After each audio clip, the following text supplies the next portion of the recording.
विरासत पर सम्मान का भाव बना, अपनी परंपरा पर गौरव की अनुभूति होनी चाहिए। और हम भारतीयों को तो और भी गौरव की अनुभूति होनी चाहिए। जितनी प्राचीन परंपरा संस्कृति हमारी है, इतिहास से भी परे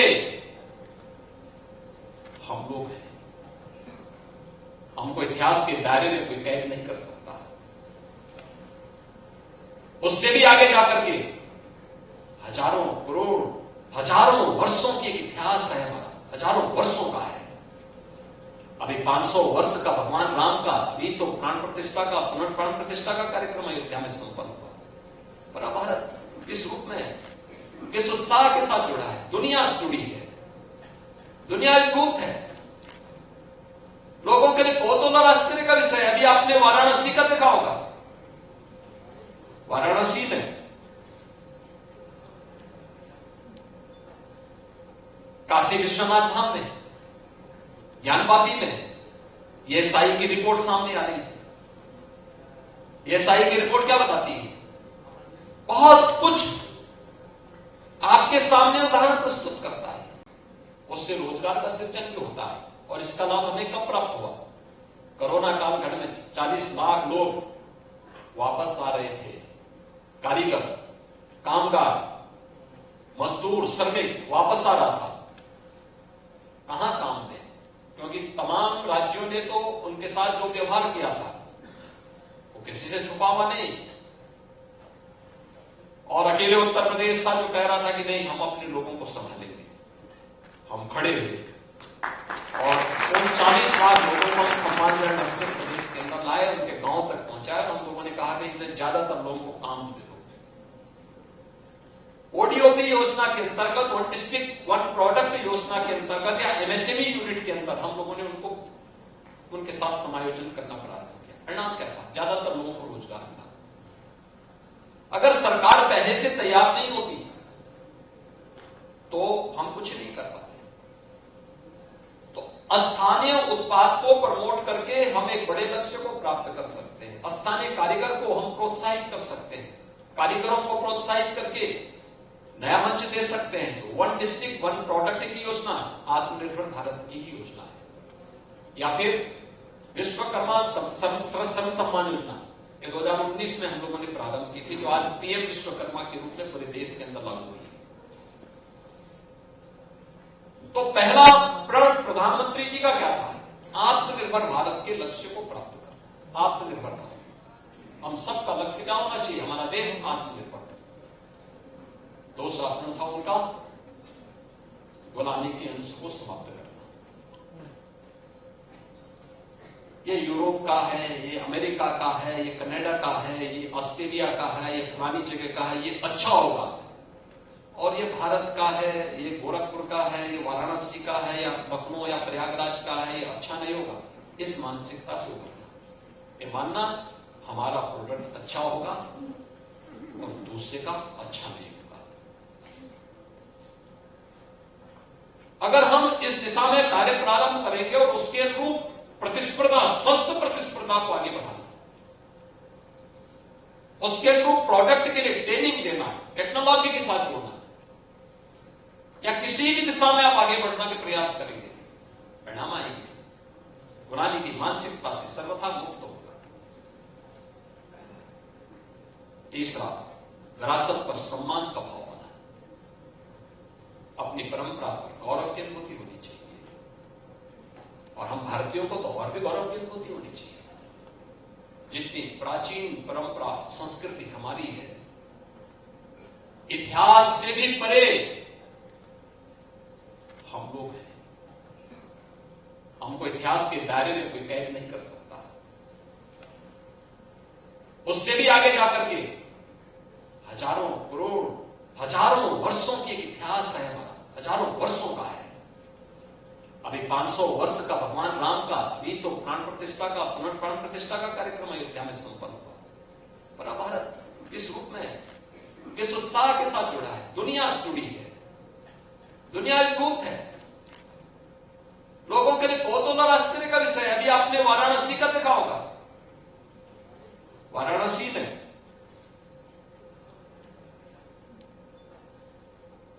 काशी विश्वनाथ धाम में, ज्ञानवापी में एएसआई की रिपोर्ट सामने आ रही है। एएसआई की रिपोर्ट क्या बताती है?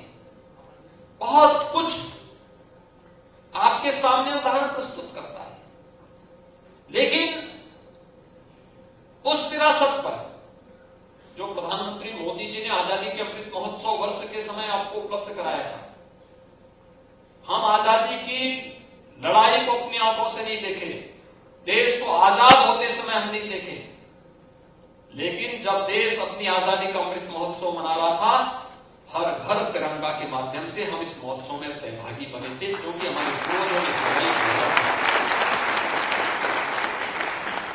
हमने उस दौरान आजादी के अपने उन बंदों को, जो राष्ट्रनायक थे, जो स्वतंत्रता संग्राम सेनानी थे, उस समय के क्रांतिकारी थे, या जिन्होंने देश की आजादी के पहले आजादी के आंदोलन में सहभागी बनकर इस लड़ाई में नेतृत्व प्रदान किया था, या आजादी के बाद भारत की सुरक्षा करते हुए भारत के रक्षा बलों में, अर्धसैनिक बलों में, पुलिस बलों में अपनी सेवाओं के माध्यम से देश को सुरक्षा दी थी, बाह्य और आंतरिक सुरक्षा प्रदान की थी, उनके प्रति सम्मान का भाव व्यक्त करेंगे। उनके स्मारकों का सुंदरीकरण हुआ, हम लोग गए, उन पे शोध हुआ, उन पे कार्य हुआ, ये चीजें उस समय प्रारंभ हुई। तो विरासत पर गौरव की अनुभूति कर रहा है। हम राम पर इसलिए क्योंकि राम हमारे पूर्वज थे, कृष्ण हमारे पूर्वज हैं, केवल हमारी आस्था नहीं, हमारी विरासत भी है, और हम उस परंपरा पर गौरव की अनुभूति करते हैं। प्रधानमंत्री जी ने जो चौथी बात आपके लिए की थी, पूरे देशवासियों के लिए की थी, कि हम अपनी विरासत पर गौरव की अनुभूति तो करें, लेकिन फूट डालने वाले तत्वों से सावधान भी रहें। एकता और एकात्मता की चर्चा भी करें, उसको लेकर के मजबूती के साथ आगे बढ़े। अपने सैनिकों के प्रति सम्मान का भाव रखें, सुरक्षा बलों के प्रति सम्मान का भाव, अपने मन में सम्मान की भावना रखें, क्योंकि जो लोग विकास नहीं चाहते हैं वे विभाजन करना चाहेंगे। जो नहीं चाहेंगे कि भारत विकसित देश हो, आत्मनिर्भर हो, वे आपस में फूट डालने का काम करेंगे, लड़ाएंगे, जाति के नाम पे, क्षेत्र के नाम पे, भाषा के नाम पे, तमाम अन्य बातों के आधार पर। इसकी कीमत किस रूप में हमने चुकाई थी? उत्तर प्रदेश इसका जीता जागता उदाहरण है। पहचान का संकट था उत्तर प्रदेश के नौजवानों के साथ, जाते थे कहीं बाहर, अपनी पहचान छुपाते थे। आज पहचान का संकट नहीं है, आज उत्तर प्रदेश में पहचान का संकट नहीं है। हम लोगों को देखना होगा, फूट डालने वाले तत्वों से सावधान होना। इसलिए एक और एकात्मता की चर्चा करना। और अंतिम प्रण जो प्रधानमंत्री जी ने कहा था वह है नागरिक कर्तव्य। एक नागरिक के रूप में मेरा दायित्व क्या है? हम अधिकार की चर्चा तो करते हैं, लेकिन अधिकार के साथ साथ हमारे कर्तव्य क्या हैं? उन कर्तव्यों के बारे में ज्यादा आगाह होना। पहले कर्तव्य होगा, फिर उसके बाद अधिकार होगा। उल्टा न करें, पहले अधिकार और फिर कर्तव्य नहीं, पहले कर्तव्य फिर अधिकार। एक नागरिक के रूप में मेरा कर्तव्य क्या है? पहले देश, तब अंत में मैं। पहले देश, नेशन फर्स्ट। ये पंच प्रण का संकल्प प्रधानमंत्री मोदी जी का देशवासियों के लिए इसी बात को लेकर है। हमने स्मार्टफोन और टैबलेट की व्यवस्था इसीलिए प्रारंभ की, इसके माध्यम से अपने युवाओं को हम लोग तकनीकी रूप से सक्षम भी बना सकें और साथ साथ केंद्र और राज्य शासन की युवाओं से जुड़ी हुई योजनाओं के साथ भी जोड़ सकें। आप अपने परंपरागत पाठ्यक्रम से तो अपनी शिक्षा अर्जित करें ही, लेकिन अगर आप किसी प्रतियोगी परीक्षा की तैयारी कर रहे हैं तो आपके लिए अभ्युदय कोचिंग की भी ऑनलाइन व्यवस्था मौजूद है, आप उसका भी उपयोग कर सकते हैं। एक प्लेटफॉर्म आपके लिए। आप इसके बाद कुछ कार्य करना चाहते हैं तो कौन सी योजना आपके लिए अच्छी हो सकती है? पीएम स्टार्टअप की योजना, पीएम स्टैंडअप की योजना, पीएम मुद्रा की योजना, मुख्यमंत्री युवा स्वरोजगार की योजना, कौन सी ऐसी स्कीम हो सकती है जो आपको आत्मनिर्भरता की ओर अग्रसर कर सकती है? वह भी जानने का एक अवसर आपके पास इसके माध्यम से प्राप्त होगा। बालिकाओं के लिए भी बहुत सारी स्कीम उसके साथ जुड़ी हुई है, हम उसको देखें और हमारी जानकारी होनी चाहिए। दूसरा, हम अपने संस्थानों को केवल इसका माध्यम न बनाएं कि हमारे विश्वविद्यालय या हमारे संस्थान केवल डिग्री या डिप्लोमा या सर्टिफिकेट देने के माध्यम ही न बने, बल्कि बच्चों को वास्तविक ज्ञानवान बनाने का प्रयास भी करें। शिक्षित बनाना एक कार्य है, वह आप कर रहे हैं, लेकिन ज्ञानवान वह तब बनेगा जब वह या गोरखपुर में एम्स बना है, या गोरखपुर में आयुष विश्वविद्यालय बनता है, या गोरखपुर में कोई बड़ा उद्योग लग रहा है। ये जितने बड़ी स्कीम बनती हैं तो इससे पहले इसकी एक सोशल इंपैक्ट स्टडी होती है, वहां की सामाजिक, वहां की जैव पारिस्थितिकी, वहां के अन्य परिस्थितियों पर इसका क्या असर पड़ेगा।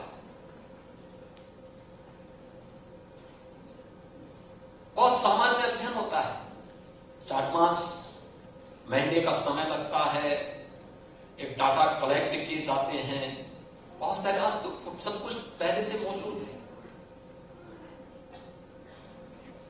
थोड़ा सा प्रयास करना है और उस स्टडी को फिर प्रस्तुत कर देना है, फिर उस पर चर्चा होती है, तब वह स्कीम, वह प्रोजेक्ट आगे बढ़ पाता है। होता क्या है, इसमें दुनिया की और देश की कुछ कंपनियों की मोनोपोली है। लंबी फीस लेते हैं, लंबा समय लेते हैं, बहुत सारे लोग तो दिल्ली और मुंबई से बाहर नहीं निकलते, वहीं बैठे बैठे अध्ययन कर लेते हैं, फीस ले लेते हैं। हमारा कहना है क्या ये स्टडी हमारे संस्थान नहीं कर सकते, हमारे विश्वविद्यालय नहीं कर सकते, हमारे शिक्षक और हमारे छात्र मिलकर के स्टडी को लेंगे तो विश्वविद्यालय की भी अतिरिक्त इनकम बढ़ेगी और साथ साथ छात्रों को भी कुछ मानदेय उसके माध्यम से, स्कॉलरशिप के माध्यम से उपलब्ध किया जा सकता है। गरीब छात्रों को एक अतिरिक्त रूप से, आर्थिक रूप से मजबूत करने में वो मदद कर सकती है, लेकिन हमें उसके लिए तैयार होना पड़ेगा। या अपनी शिक्षा के साथ साथ, अपनी डिग्री के साथ साथ बहुत सारे कार्यक्रम सरकार के ऐसे हैं, जैसे हम लोगों ने ये भी व्यवस्था की कि कोई छात्र अध्ययन कर रहा है, अध्ययन के दौरान वो फाइनल ईयर में उसको अपना कोई प्रोजेक्ट सबमिट कर रहा है। आवश्यक नहीं कि प्रोजेक्ट सबमिट करने के लिए वह केवल एक लिखित प्रोजेक्ट बना करके तय कर ले, वो जुड़े ना किसी इंस्टीट्यूशन के साथ जुड़े, इंस्टीट्यूशन है किसी इंडस्ट्री के साथ जुड़े, किसी एक ऐसे संस्थान के साथ जुड़े जहां पर उसके पास एक एक्सपीरियंस का सर्टिफिकेट भी उसको प्राप्त हो। और इस दौरान सीएम इंटर्नशिप स्कीम के अंतर्गत आधा मानदेय गवर्नमेंट देगी और आधा वो संस्थान देगी। उस छात्र को भी उस दौरान कुछ कार्य करने के लिए मिलेगा, कुछ उसके पास जब वो कार्य कर रहा है, अपना प्रोजेक्ट सबमिट कर रहा है, तो उस दौरान उनके पास एक इनकम होगी, कम से कम मां बाप पर तब निर्भरता नहीं रहेगी। कम से कम उस दौरान जो भी उसको 5,000-7,000 रुपए मिल पाएंगे, उससे उसके खर्चे तो निकल पाएंगे। यह हमें उसके लिए तैयार करना है। कैरियर काउंसलिंग को एक सेल के रूप में अपने संस्थानों में तैयार करना है। और इन बच्चों को उसके लिए तैयार करना है। देखना, देखिए इस समय हम प्रदेश में कुछ कार्यक्रम प्रारंभ किए। मैं इस पे देख रहा था एक दिन, और वैसे भी हम लोग रोज ही देख रहे हैं। में रूस और यूक्रेन का युद्ध चल रहा है, इजराइल और फिलिस्तीन का युद्ध चल रहा है, साउथ और नॉर्थ कोरिया आपस में लड़ रहे हैं, तमाम देशों में तो युद्ध होगा, तो युद्ध के बाद निर्माण भी होना है। अब उन देशों में इस समय स्किल मैन पावर की आवश्यकता है। इजराइल में भी है, रूस में भी है, साउथ कोरिया में भी है, जर्मनी में भी है। ये सभी भारत के मित्र देश हैं। वे सब चाहते हैं भारत से लोग आए, लेकिन हमारे संस्थान अपने को तैयार नहीं कर पाए। मैंने एक दिन विभाग के प्रमुख सचिव को बुलाया, मैंने कहा देखो इजराइल, रूस, जर्मनी और साउथ कोरिया, यहां पे ट्रेंड मैन पावर चाहिए। आपने वहां के एम्बेसी से बात किया? उन्होंने कहा नहीं। मैंने कहा आप जाइए एक टीम के साथ में। वे गए, वहां के लोगों से बातचीत हुई, मेरे पास लेके आए, बातचीत हुई, सारी चीजें आगे बढ़ी। देखिए सामान्य लोग जा रहे हैं अभी, और उसमें उनका मानदेय कितना है? रहने की फ्री, खाने का फ्री, और लगभग 1.25 लाख से 1.5 लाख रुपए महीना वो उनको पैसा मिलता है।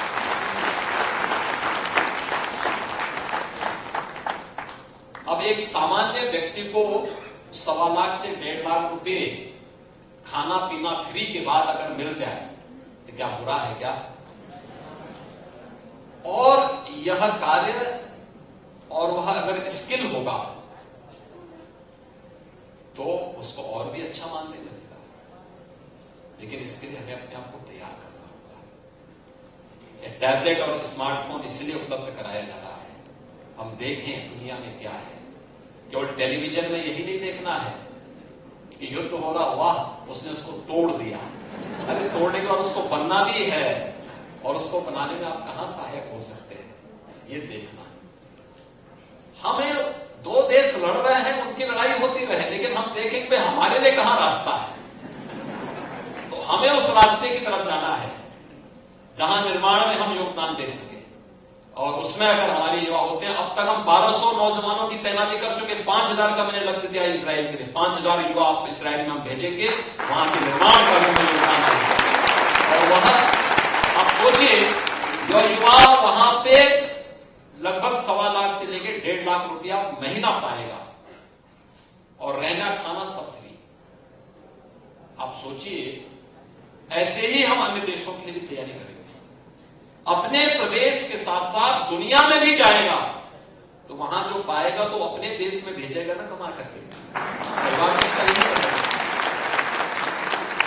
बहुत सारे लोगों को लगता होगा कि अयोध्या में इतना पैसा सरकार ने क्यों खर्च कर दिया।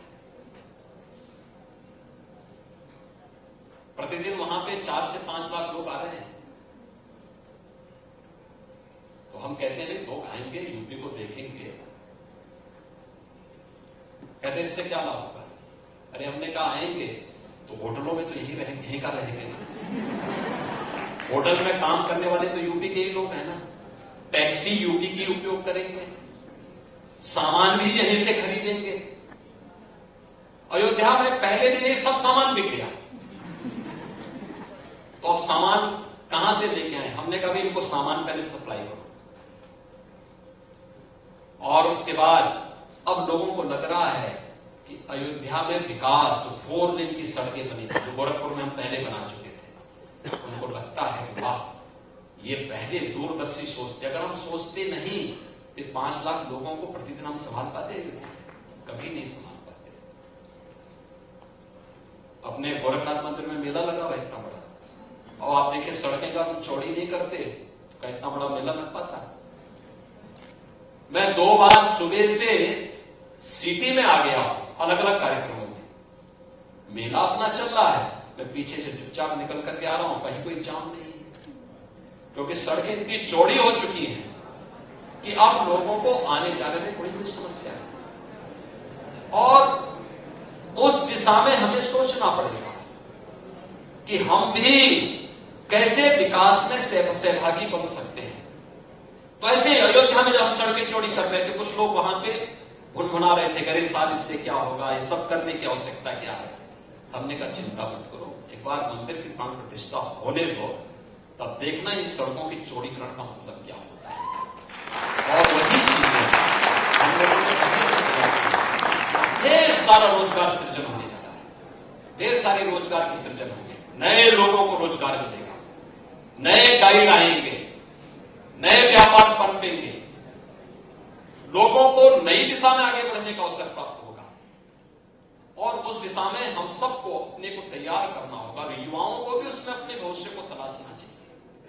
सभी में आप जा सकते हैं, लेकिन फिर भी आप डिजिटल टूरिस्ट मैप बना सकते हैं, उसके गाइड के रूप में काम कर सकते हैं, वहां के इतिहास के बारे में जानकारी रख करके अच्छे ढंग से लोगों को जानकारी देने में योगदान दे सकते हैं। और भी बहुत सारी चीजें चलेंगी, ट्रैवलिंग कंपनियां चलेंगी, टूर ऑपरेटर्स चलेंगे, नई नई सर्विसेज वहां प्रारंभ होंगी। और यह एक अवसर है जब हम इस दिशा में आगे बढ़कर के कार्य कर सकते हैं। मुझे प्रसन्नता है कि आज यहां पर इस कार्यक्रम के साथ हम जुड़े हैं, स्मार्टफोन के कार्यक्रम के साथ हम जुड़े हैं, और साथ साथ महायोगी गुरु गोरखनाथ शोध पीठ ने अपनी ई पत्रिका गोरखपथ का भी आज यहां पे विमोचन किया है। हम लोग जहां रहते हैं वहां के इतिहास को जरूर जानें। लोग आपको कभी पूछ सकते हैं कैसे, कौन सी परम, किस उसके बारे में क्या जानते हैं। अगर आप नहीं बता पाएंगे तो आपकी शिक्षा का कोई मतलब नहीं, या आपकी किताबों में नहीं मिलेगा। आपको देखना चाहिए, समझना चाहिए। और इसीलिए हम लोगों ने आज से 5 साल पहले यहां पर महायोगी गुरु गोरखनाथ शोधपीठ की स्थापना गोरखपुर विश्वविद्यालय में की थी। गोरखपुर वासियों को गोरखपुर के इतिहास के बारे में जानना चाहिए। गोरखपुर विश्वविद्यालय और उससे संबद्ध महाविद्यालयों से जुड़े हुए छात्र छात्राओं को गोरखपुर के इतिहास के बारे में और अपने इतिहास के बारे में जानकारी देनी चाहिए। कितनी समृद्ध परंपरा है, कितना, जब दुनिया आंखें नहीं खुल पा रही थी तब हम कितने समृद्ध थे। और उस परंपरा की जानकारी अगर हमें होगी तो हम उस पर गौरव की अनुभूति कर पाएंगे। यही विरासत पर गौरव की अनुभूति यही है। और जब कोई व्यक्ति अपने विरासत पर गौरव की अनुभूति करता है तो उसका वर्तमान भी अच्छा होता है, भविष्य भी उज्जवल होता है। और उसी उज्जवल भविष्य की कामना आप सबके प्रति करते हुए मैं अपनी मंगल में शुभकामनाएं देता हूं और विश्वास व्यक्त करता हूं कि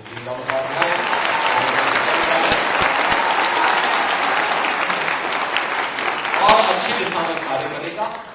शासन की योजनाओं को इन छात्रों तक पहुंचा करके इनके उज्जवल भविष्य को बनाने में निर्णायक साबित होगा। आप सबके प्रति मेरी शुभकामनाएं। धन्यवाद। जय हिंद।